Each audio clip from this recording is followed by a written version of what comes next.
You know how in Plymouth, I like to say, everybody knows everything?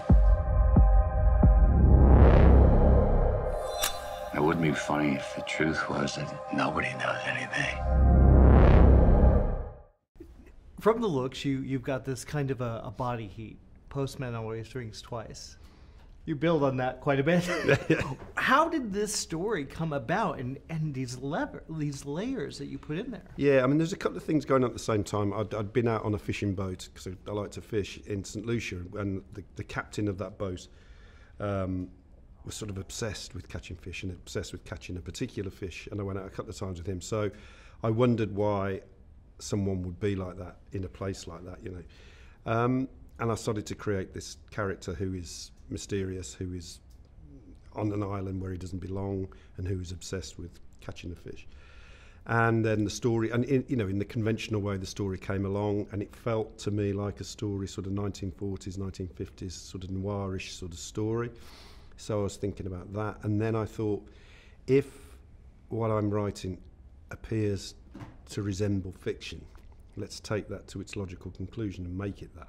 Make it so that we find out that what we believed to be a story isn't what it seems to be. And I wanted to play around with the whole concept of I watch my kids play computer games a lot. And it strikes me that the level of suspension of disbelief when someone is playing a computer game is more profound than when they're watching a movie or reading a book.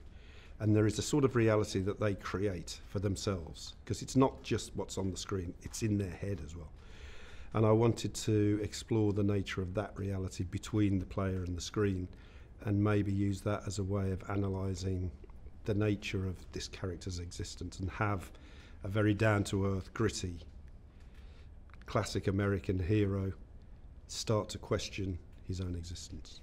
And Matthew McConaughey, he was a man. He's not the only man, but the best man for this, because he represents what I think is a fine tradition of American actors, Robert Mitchum, John Wayne, people who you can feel their authenticity when they're doing their job.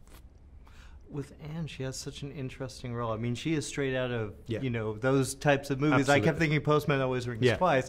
Why was she the one to play that role? I mean, she's incredibly versatile, but it's not just that she can play the role, it's also that she brings to it something that this particular role of Karen, where she's tough, and she's tough on the outside, but you can feel all the time that there is a motivation for that toughness, which is coming from a very vulnerable place. And I think that Anne has that ability to let you in only so far and have you guess the rest, which is fantastic.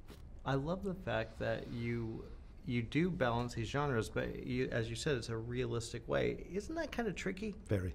But that's I mean, when I write films, it's one thing, but if I direct, I normally try to challenge myself and find out, like with Locke, it was, can you take the most ordinary man in Britain with the most ordinary job in the world driving down a motorway and make it into a film? With this, it was, can you construct a story completely and hopefully have an audience engage with it, and then take everything away?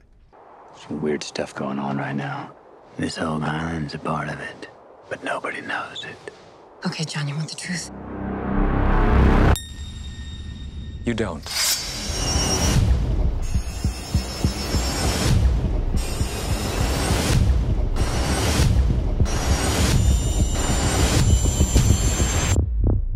Fate's funny, huh?